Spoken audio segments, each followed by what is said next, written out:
চলতি মাসের অর্থাৎ 22 এবং 23শে জুন এই দুটো দিন ভারতে আবার হয়ে গেল ব্রিক্সের সিকিউরিটি কাউন্সিলের বৈঠক। আমরা জানি যে এবারে ব্রিক্স সভাপতিত্ব করছে ভারত, কিন্তু তার আগে প্রথমে বিদেশ মন্ত্রক পর্যায়ের বৈঠক হয়েছে, সিকিউরিটি কাউন্সিল অর্থাৎ নিরাপত্তা উপদেষ্টা কমিটির বৈঠক হয়েছে, এইভাবে একের পর এক বৈঠক চলছে।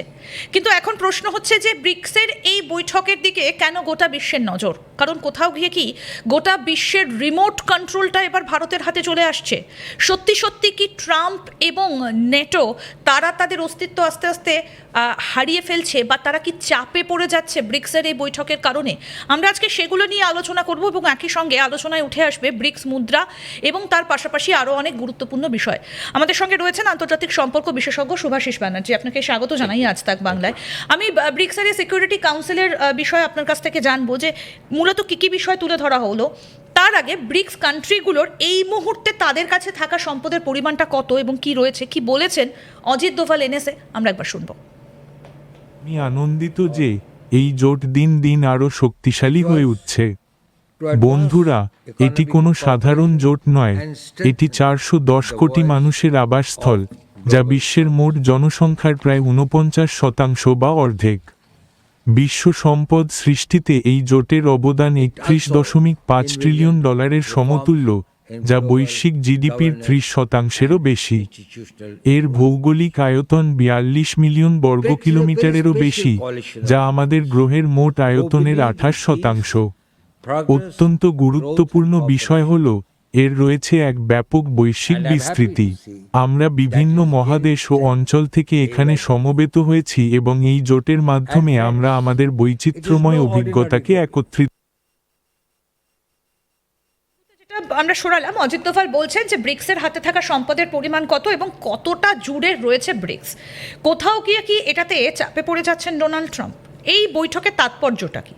দেখুন, প্রথমে একটা কথা পরিষ্কারভাবে সবার বুঝে নেওয়া খুব প্রয়োজনীয়, সেটা হচ্ছে কাউকে চাপে ফেলার জন্য কোনো অর্গানাইজেশন কাজ করে না। একটা অর্গানাইজেশন কাজ করবে তার ইন্ডিপেন্ডেন্ট স্ট্যান্ডটাকে এস্টাবলিশ করার জন্য। সেই ইন্ডিপেন্ডেন্ট স্ট্যান্ড, তার গ্লোবাল এক্সিস্টেন্স, সেই গ্লোবাল এক্সিস্টেন্সের বিভিন্ন রকম পার্ট, এইগুলোকে নিয়ে আলোচনা করার জন্য একটা গ্লোবাল সামিট হয়। ইন দ্য ক্যাপাসিটি অফ, আপনি ব্রিক্স বলতে পারেন, G20, G7, BIMSTEC, what ever it is. এদের মূল ভাবধারাটা এতদিনে গিয়ে একটা জায়গায় সমাহিত হচ্ছে, সবাইকে মিলছে। সেই মেলার যে প্রক্রিয়াটা, তাতে মূল যে জিনিসটা নিয়ে বারংবার আলোচনাটা আজকে অনেক পাওয়ারফুল দিকে যাচ্ছে, সেই আলোচনাটা হচ্ছে আমাদের এক্সিস্টেন্সিয়াল স্টেটাস যেটা আছে তার মূল কিছু স্তম্ভ আছে। এই স্তম্ভগুলোর মধ্যে একটা স্তম্ভ হচ্ছে এনার্জি। নো ডাউট আজকের ডেটে দাঁড়িয়ে এনার্জি কত ইম্পর্ট্যান্ট জিনিস সেটা আপনি, আমি বা আপনার দর্শকদের আলাদা করে বোঝাবার কোনো প্রয়োজনীয়তা নেই। এই এনার্জি আজকে হাউস হোল্ড থেকে শুরু করে ইন্ডাস্ট্রিয়াল ডেভেলপমেন্ট শুরু করে একটা রাষ্ট্রের পরিকাঠামোর একটা মূল স্তম্ভ। আচ্ছা, দ্বিতীয় জিনিসটা ভীষণ ইম্পর্ট্যান্ট, যেটা হচ্ছে সেই ঘটনাটা হচ্ছে civil security. Civil security, energy sovereignty and energy security, climate change, এই সবকটি ঘটনাকে নিয়ে ব্রিক্স অনেক বিস্তারিত নিজেদের প্রসার করতে চাইছে। এই প্রসার করার প্রক্রিয়াতে অবভিয়াসলি আমি যদি চাই আমার বাড়ির বাগানে অমুক ফুল ফুটুক, তার প্রথম কাজটা কী হবে? আমার সেই চারাগুলোকে বাড়িতে আনতে হবে। দ্বিতীয় কাজ হচ্ছে মাটিটাকে সেরমভাবে কোপাতে হবে। তৃতীয় কাজ হচ্ছে সেইগুলোকে বপন করতে হবে। তারপরে তার উপরে আপনি জল দিলেন, যা দিলেন, সার দিলেন, যা দিলেন। এই যে প্রক্রিয়াটা চালু হয়ে গেল, এটা গোটা পৃথিবীর যারা একটু কূটনীতি নিয়ে নাড়াঘাটা করেন, যারা কূটনৈতিক আলোচনা করেন বিভিন্ন স্তরে, তারা বুঝতে পারছেন যে এটার ইন্ডিকেশন হচ্ছে ব্রিক্স শক্তিশালী হচ্ছে। এবার যদি সেটা কোনো কারণে এটা মনে হয়ে থাকে যে আমেরিকা কোথাও গিয়ে ভয় পাচ্ছে, নেটো কোথাও গিয়ে ভয় পাচ্ছে, ইউনাইটেড নেশনস কোথাও গিয়ে মনে হচ্ছে যে আমরা অস্তিত্ব হারাতে পারি, তাহলে সেটা তাদের নিজস্ব ভাবনা চিন্তা। But on a very honest basis তারা কি ভাবলো সেটা ভেবে, যেমন ব্রিক্স নিজের ঘুঁটি সাজাবেও না, তারা কি ভাবলো সেটা ভেবে ব্রিক্স নিজের দাবার বোর্ডটা উল্টেও দেবে না। ব্রিক্সের পথে চলবে।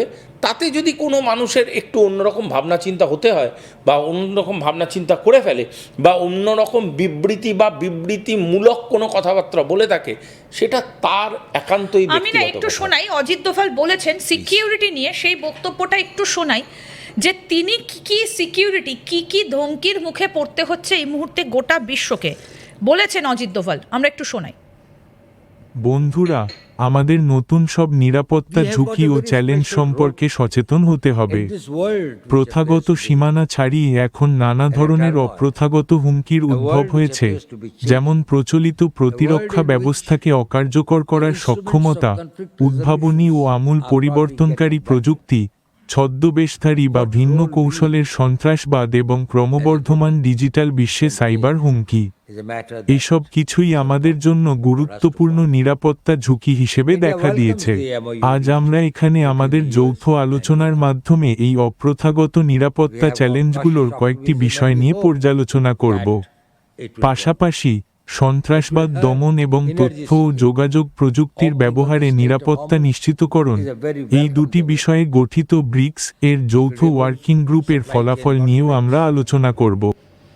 আমি এই জায়গাগুলো থেকে এবার আপনার কাছে জানতে চাই, এই যে অপ্রথাগত হুমকিগুলোর কথা বলেছে, মানে এগুলো কি Non-conventional threats. মানে যুদ্ধের কথা বলা হয়নি, মানে অন্য রকম একটা ওয়ারফেয়ারের কথা এখানে বলা হচ্ছে। দেখুন, একটা কথা আপনাকে আমি বলি, একটা নিউক্লিয়ার বোমা যদি কোথাও নিক্ষেপণ করা হয়, তাহলে সেটা কটা মানুষকে মারতে পারে?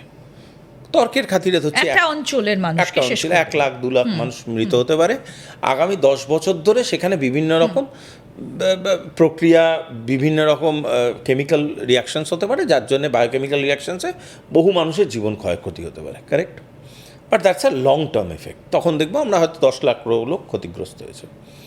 একটা ইচ্ছাকৃত করা মিথ্যে হোয়াটসঅ্যাপ মেসেজ যদি আপনি ফরওয়ার্ড করে দেন কাউকে এবং সেটা ভাইরাল হয়ে যায়, তাহলে কটা মানুষ মারা যেতে পারে, কত দাঙ্গা লাগতে পারে, কত মানুষের মানে নিঃশেষ হয়ে যেতে পারে, কত মানুষ হতে পারে।